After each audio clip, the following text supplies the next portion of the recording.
할렐루야. 이 예언의 말씀을 읽고 듣고 그 가운데 기록한 것을 지켜 행하는 복 있는 여러분과 제가 될 수 있기를 예수님의 이름으로 축복합니다.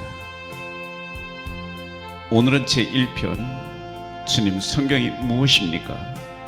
6번째 시간인데요, 성경은 하나님 나라를 이루어 가시는 현재 진행형의 살아있는 역사책이다 하는 말씀으로 은혜를 나누려고 합니다.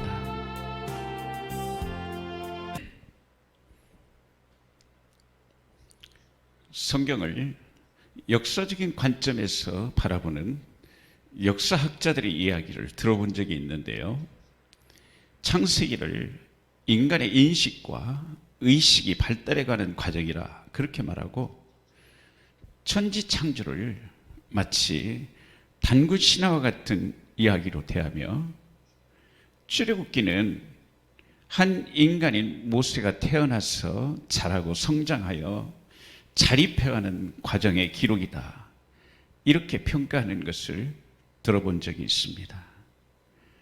또 어떤 분은요, 기독교인임에도 그리고 신학생임에도 이스라엘 민족의 역사를 추상적이고 신화적인 요소를 담아서 기록해 놓은 책이라고 인식하고 있는 분도 있던데요, 우선 우리가 먼저 알아야 될 것은 이 성경은요, 사람으로서 지켜야 할 도리나 도덕만을 가르치기 위한 윤리책도 아니고요, 다른 종교들처럼 사상적인 경전이나 철학을 논하기 위한 그런 책도 아니며, 이미 지난 일들을 기록해 놓은 세상의 일반적인 역사책이 아니라는 것입니다. 물론 세상의 그 어떤 책보다 더 높은 윤리의식과 인간이 어디에서 와서 어디로 가는가 하는 철학적인 문제에 대해서도 분명한 답을 제시하고 있는 것이 성경이지만, 성경은 에베소 1장 9절 10절에 기록된 말씀대로 창조주 하나님께서 그리스도 안에서 계획하신 하나님 나라의 설계도이며 하나님 나라에 들어갈 수 있는 구원의 길을 알려주시는 영원 불변의 진리의 말씀으로,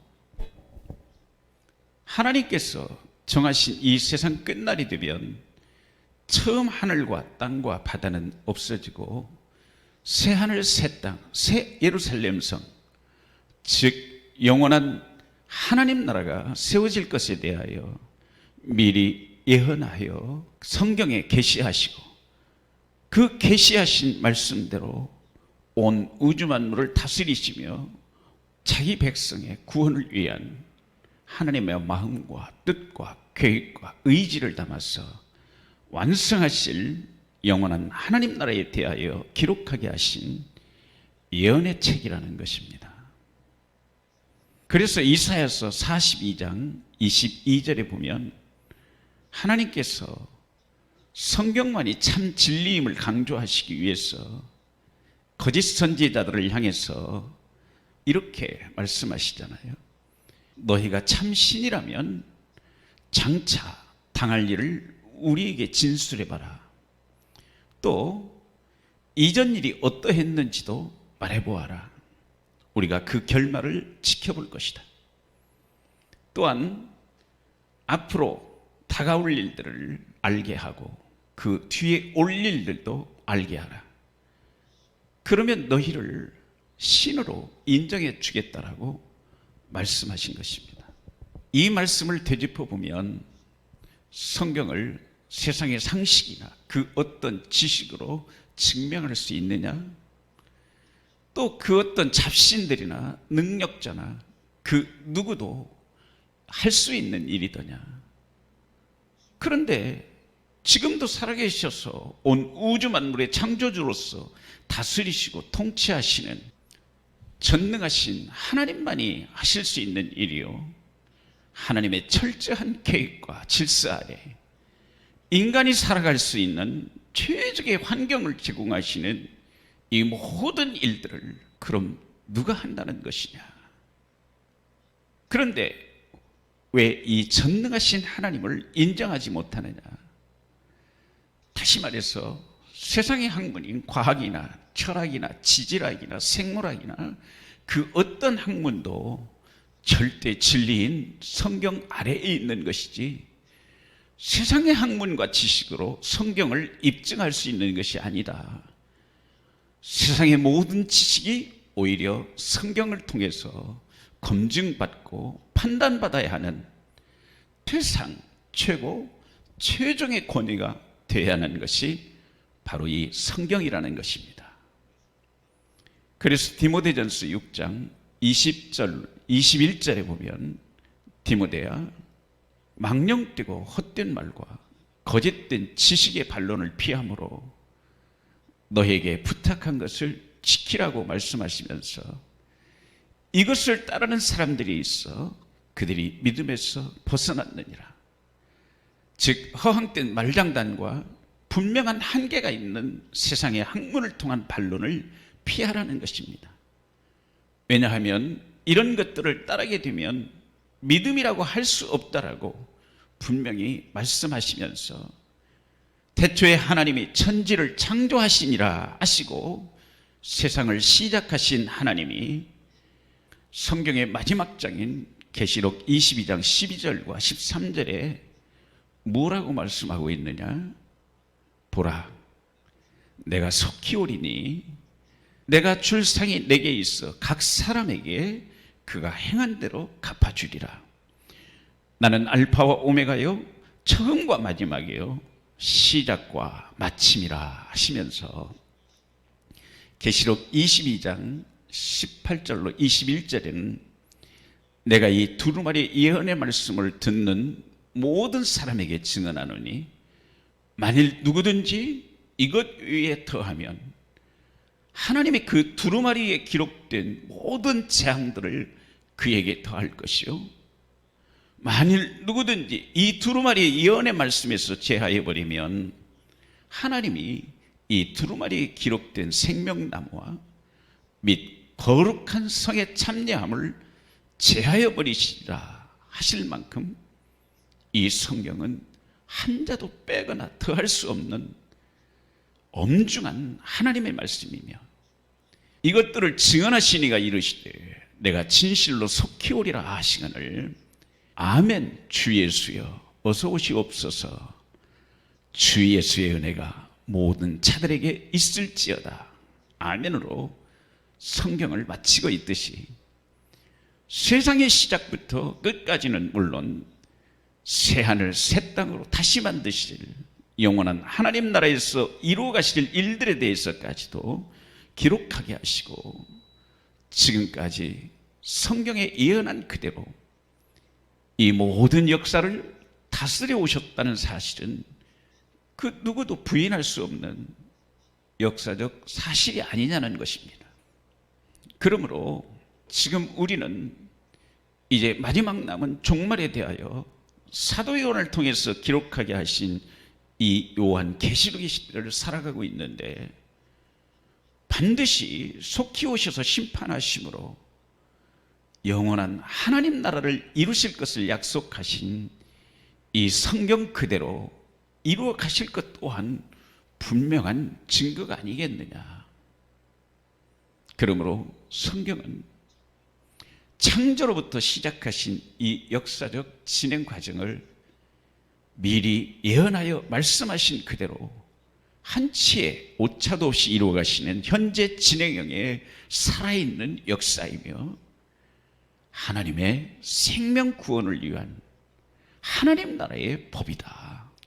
이처럼 성경은요, 그저 역사적인 연구나 수양을 위한 사색의 대상이 아니라 의심하지 말고 있는 그대로 이루어질 것을 완전히 믿어야 할 믿음의 대상이므로 주님께서 우리에게 뭐라고 말씀하셨나요?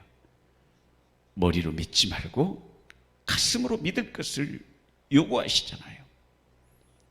그럼에도 지금 우리는 이 엄청난 역사를 이끌어 가시는 살아계신 하나님, 전능하신 하나님을 얼마나 알고 있고 그 전능하신 하나님 앞에 우리는 지금 어떤 마음과 어떤 자세로 임하고 있느냐는 것입니다.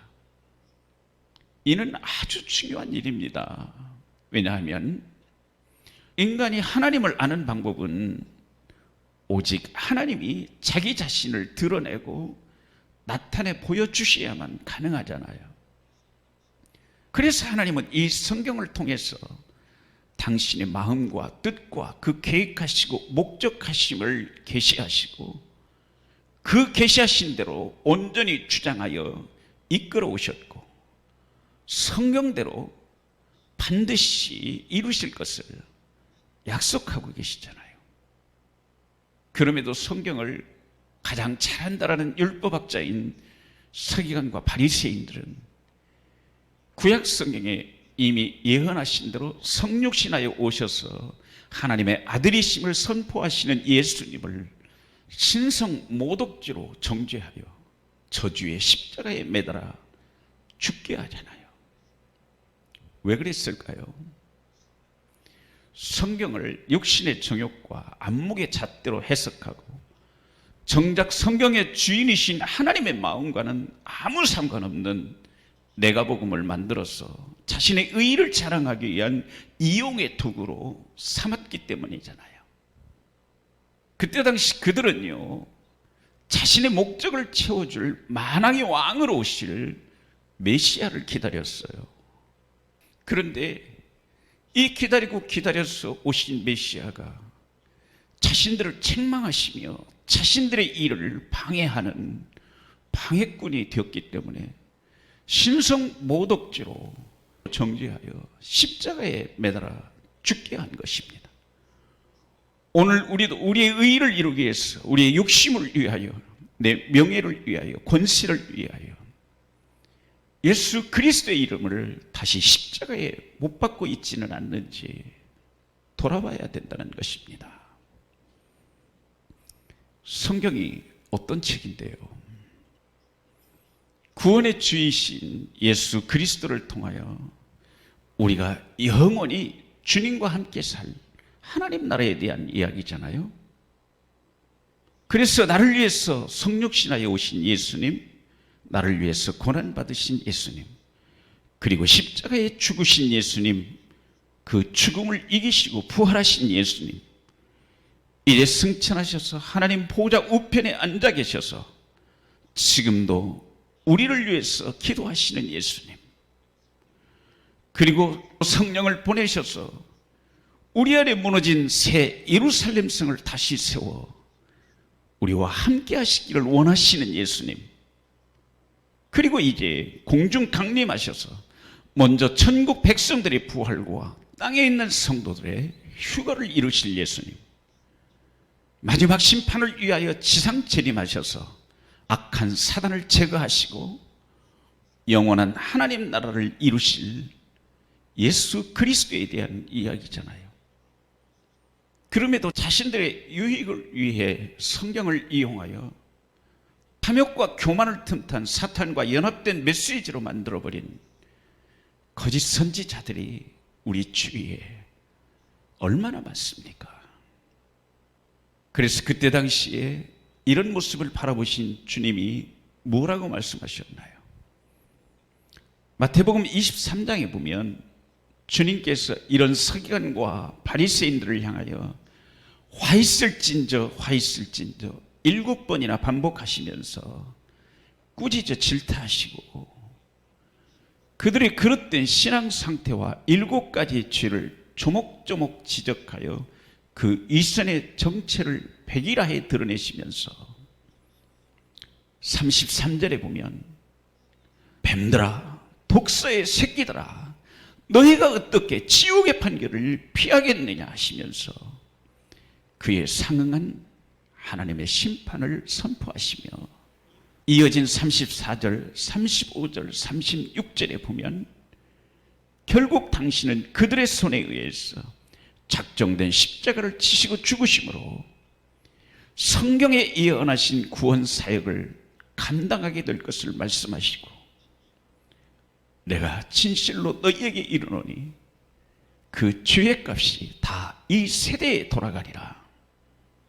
그리고 이어진 37절로 39절에 예루살렘아 예루살렘아 선지자들을 죽이고 내게 파송된 자들을 돌로 치는 자요, 암탉이 그 새끼를 날개 아래 모음같이 내가 내 자녀를 모으려 한 일이 도대체 몇 번이더냐.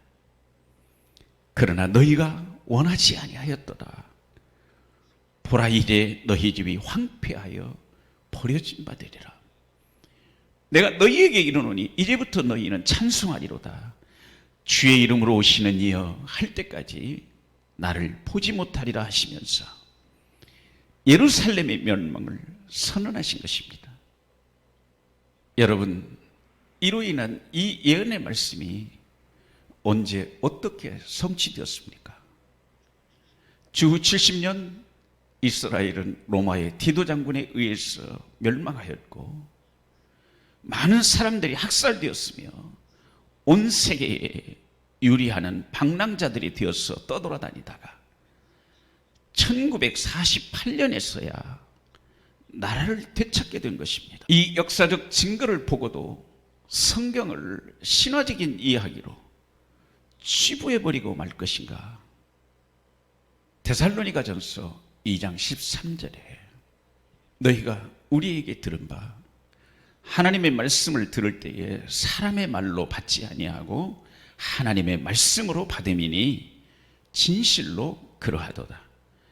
이 말씀이 또한 너희 믿는 자 가운데서 역사하느니라 하신 말씀처럼 살아 역사하시는 이 생명의 말씀을 사람의 말로 우습게 여기서는 결코 안 될 것입니다.